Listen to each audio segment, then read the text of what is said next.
Welcome, everybody. This is Gio, your host, and this is I'm scared. And we are entering episode 5 of this crazy story of Ed Gein. Now, we're gonna get another look into his girlfriend, and I still don't want to remember her name. I know it starts with an A, but she honestly used him and then tried to make something out of herself, but realized she wasn't anything. And then she still tries to make something out of herself at the end. But anyway, we're entering this episode where we're seeing that his dark impulses are escalating and getting to a point where, and this was last episode. Um, there was a lot that his girlfriend or his mutual friend set him on just because she wasn't interested in him, right? So, but we see just kind of the darkness of this. But without going further into it, let's hit that beautiful theme song and let's get into Ice. If you are prone to scare easily, avoiding all the scary horror movies, you'll never watch but are intrigued to Geo and Alex watch and review, so you don't have to. So you don't have to. All right. Okay, so again, in the last episode, everything was, if I recall it, last episode was green. Everything was turning into just now a different phase of stuff. Everything was becoming darker. And now in this episode, we are getting a more colder set of things, right? We are seeing that his obsession has just gotten into this more and more darkness. Of course, Adeline, now that I finally wrote it down because I didn't want to write it down the other times. But she, came over, out of all her mess in her own life and ended up telling him, like, look, you can't sleep with me, but guess what you can do? And she led him into that darkness because, again, she was looking out for herself rather than anything else. She ends up leaving anyway to go to the big city, right? So that way she can be a journalist and be like the guy who took the pictures of the Holocaust victims and the ending of World War II, and she wanted to be just like him to take those type of real pictures. She makes it, but it doesn't turn out great for her. So we don't care about that because we knew it was going to fail. She wasn't going to get what she wanted. But Gein's obsession just grows more grotesque. It's like more of a ritual, right? He sees it as a way of passage. And now, when we talked about in Green, we're talking about that he had, two kind of love interests, but he ended up taking one a little bit more seriously because reminded him of his mother. I know, kind of gross, but she was a little bit older, had more experience, and she was more caring, to be honest. Like, again, like kind of like a mother. But again, his psyche took into effect, and his mind started thinking of what the mother would say, or basically he started hearing his mother's voice. And the mother's voice basically called her, every other word you can think of, plus that she's carrying a disease. It's not confirmed, right? Again, this is all part of his head. So he ends up, ending her life and taking her body. In the midst of all this, Adeline storyline and his, him digging up more bodies and doing, God knows what to the bodies. And so you get this point of view that gives it more of a chill, right? It's not that, oh my gosh, why is he doing this? It's just like, can he be stopped? Because it's gotten to a point, kind of like ice. When ice gets super, super like frozen, it's stuck, right? Is Ed really stuck to this? Is he just going out of it like a routine? Or does he have like a goal in his mind? Right? Later on in the following episodes, because this episode changes everything. right? He's going to get caught by a loving son who came to look for his mother, which was the lady this dude offed.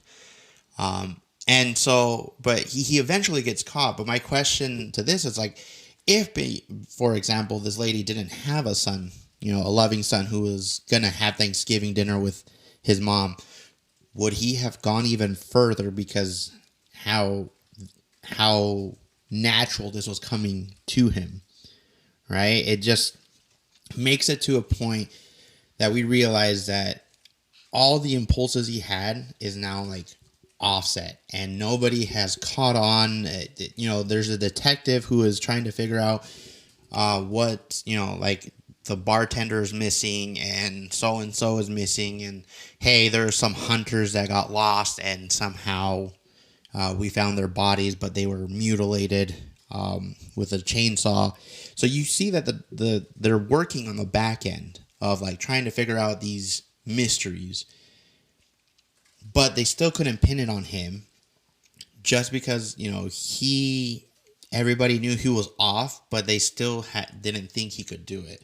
Now we're at the part that he's just doing it, just like waking up and saying, today I'll go, get a body. Or I don't know, like I feel like it was just like something second nature to him.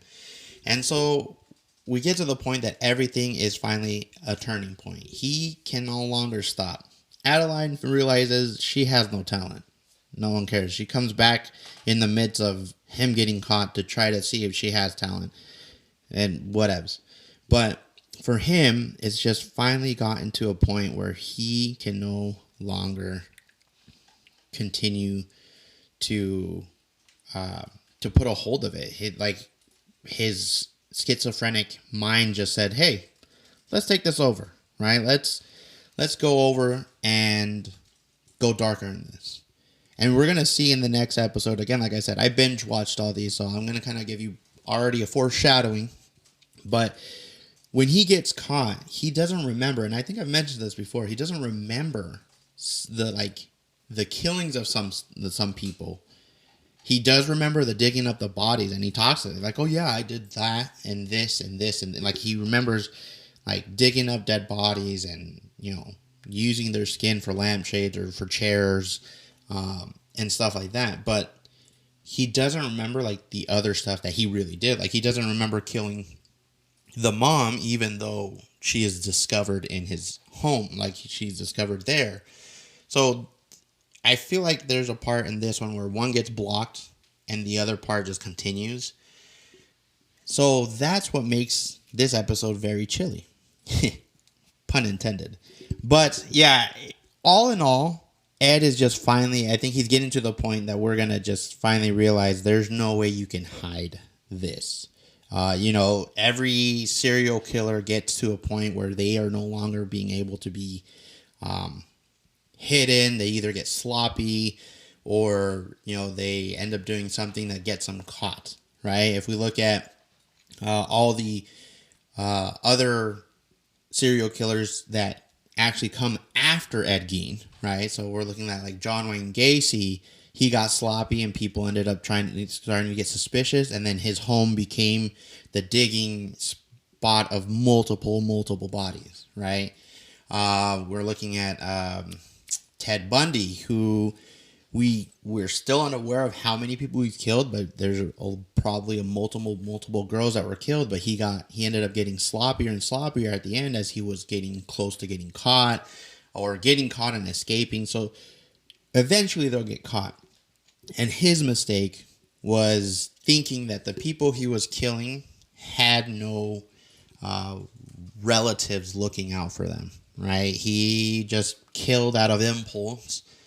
And now the son will come and find ways to be able to justify, or not justify, but find justice for his mother.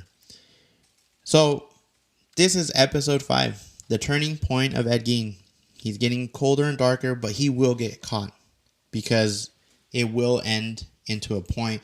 Now, his ending is a little bit different, right? The other ones we were seeking kind of like revenge and and we're seeking the justice and getting them, the death penalty and stuff like that. But with him, because it was very new with schizophrenia and the psyche of his mind, it's a little bit different. His is more like they're trying to just understand what to do with him. And so he doesn't end up going anywhere to die, but he does end up basically going into a mental hospital and being like very like looked after because of all the things that they're trying to figure out with his mind. But other than that, that is season 5, and we're heading to season 6, where exactly like I said, he gets caught, and we realize everybody finally realizes what has been happening in their sweet, sweet town in Wisconsin.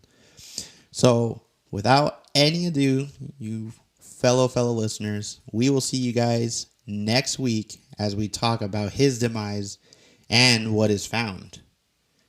Until then, have a chilling week.